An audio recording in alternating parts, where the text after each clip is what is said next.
forgetting to go to the one with their name on it.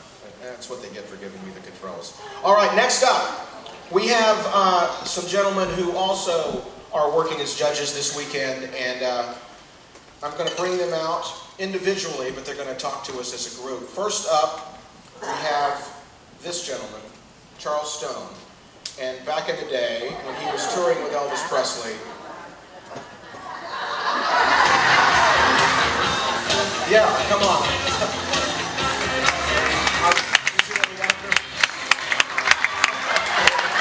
Oh, it gets better.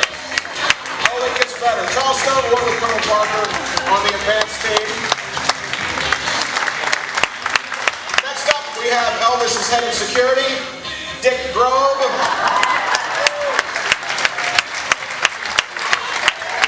Never smiling.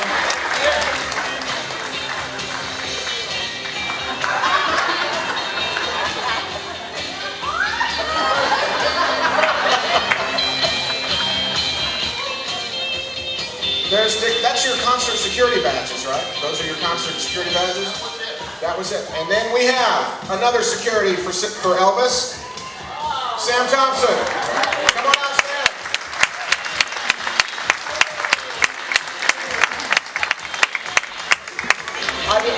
He said I look like a drug dealer. Back in the day, everybody looked like a drug dealer. All right, gentlemen. I requested to have you all out here together because I know what it's like to hang out in the dressing room with all of you. And one of you starts a story and the other one has embellishments and things, and observations that they have about what happened. And so a number of you, I went through and found images, and I just wanted to kind of scroll through these. There you are. There you all are. What can you tell me about what we're looking at? That looks like a police lineup. That's the drug cartel of America. Yeah, yeah. Back in the day, and Dick, your microphone is to your left, right there. That's how. Dick, I'm going to start with you. Tell me about this gentleman right That's here. your first problem, starting with me. Exactly, I knew that. Take a look at this image right here. That's somebody famous that I've seen. Yes, that's me and some guy called, used to be a singer, Frank Sinatra, I believe it is. Where was that taken? That was taken about 1973, 72. Yeah. Are you with Elvis at this point, or are you still in Palm Springs? Well, no, I'm still in Palm Springs, and that's how I got to know Frank. Frank wasn't always the most legitimate person around. Okay? Spoken like a true police officer. Thank you for that. Yeah, you're welcome. I throw that out just free. Yeah. So, in Palm Springs, when you're working in the police department in Palm Springs, you're around celebrities like Danny Thomas, who's got a Memphis connection. Yes. So you understood what it was like to work with the celebrity world and to understand what it was they wanted and needed. So how did you meet Elvis? How did I meet Elvis? Yeah, how did you come? He walked up to the side of the car when he was married, had just got married, walked up, stuck his hand in the window and said, "I'm Elvis Presley." And I thought, I'm out here trying to keep fans away. Why the hell are you thinking I don't know who you are? I was never a fan, but I knew when a man walks down from the house, sticks his hand in the window and says, "Hi, I'm Elvis Presley." I thought, uh-oh, this is not going to be a good day. Now, you began working with him, and you were, and what I love doing, I love looking through these photos and finding shots of you guys all with Elvis. And this is leaving the Top 10 awards, the JC Awards in Memphis. And Dick was telling me there's a series of photographs taken as Elvis left the building. And Dick said, notice my face in every one of them. It's getting more and more concerned that the way from the door to the car is not quite as clear as you wanted it to be, and the fans are now gathering around, and he's stopping signing autographs. You know, Elvis would do dumb things like that. He loved to meet his fans. And you never knew who was out there. Well, thank God it's not like it is today, where there's a lot of damage done to some of these people. But Elvis had brought me in especially to be his bodyguard for the 10 Young Men of the Year award. And I thought, I knew Red and I knew Sonny, you know, and why am I brought in here to do that? And as we went through this thing, and I didn't set any of that up, Elvis is trying to sign autographs, but he's trying to move through the crowd. And we got to the car, and just before he got in the car, I said to him, I said, Elvis, this isn't my fault. He said, I know, it won't ever happen again. So ever since then, whenever he was going somewhere, I got a call to come and be with him. Yeah. And I thought, that's kind of nice. He knew who was looking out for him, and you always tell. I always love to find photos of you because you pretty much always are looking at the photographer because you know where the camera is and you know who's a threat. Well, that's right. You know, I tried for several of the tours. Nobody knew who the hell I was. The fans, they just saw some guy running around, you know. And then they finally figured out because I never smiled at anybody. And Colonel Parker's wife, Marie Parker,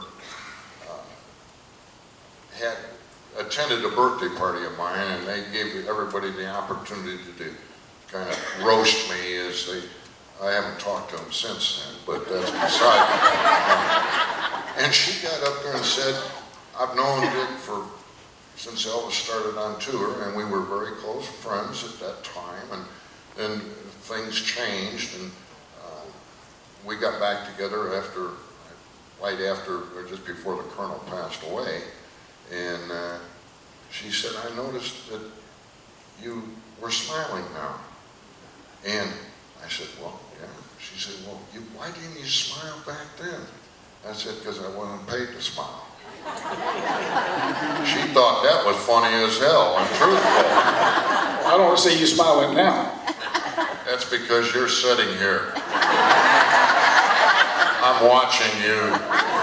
I told him backstage how they were arranged, and I said, and Charles, you'll be on the love seat with Dick, and he goes, no, I won't. Whoa, damn.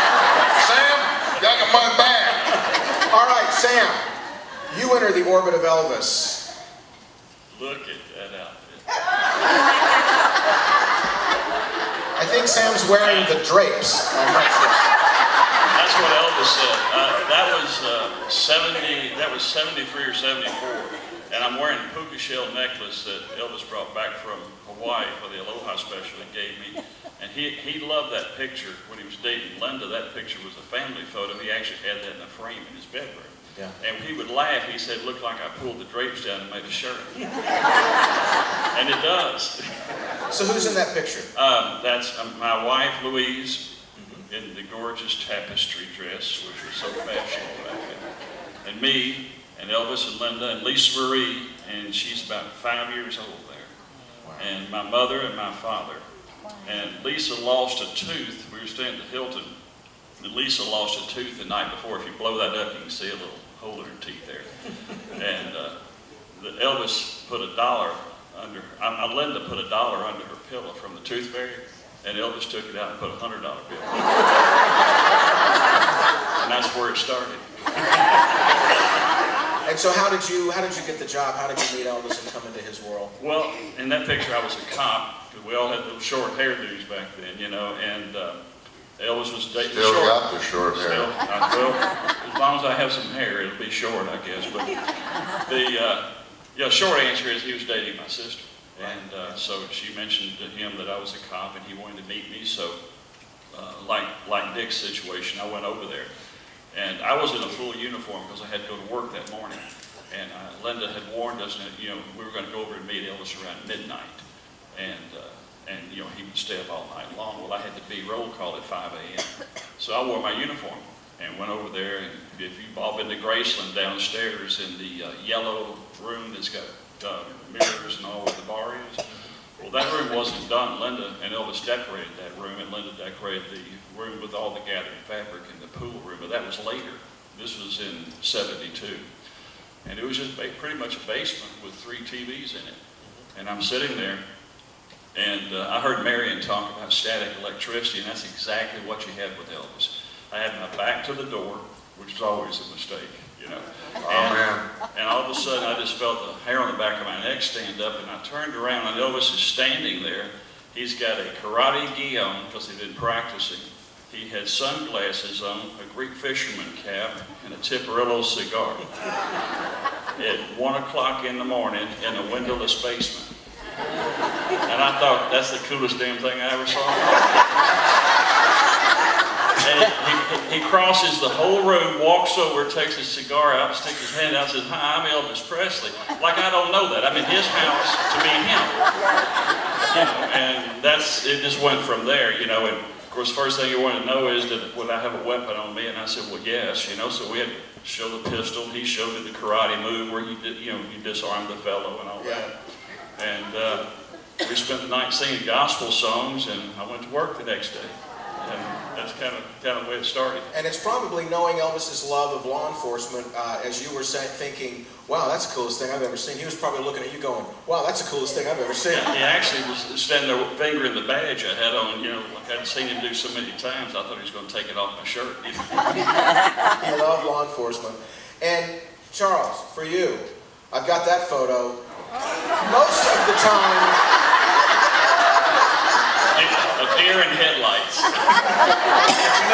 another one of those shirts. Is that something we really want to put out for the rest of the world to see? I love the police officer going, I don't know if I should kick out the lady in the front row or this guy standing next to me. You know what was strange about those days and the way we looked? All the police had to take their orders from me, and I guarantee you, they looked at who is this little punk? Yeah. But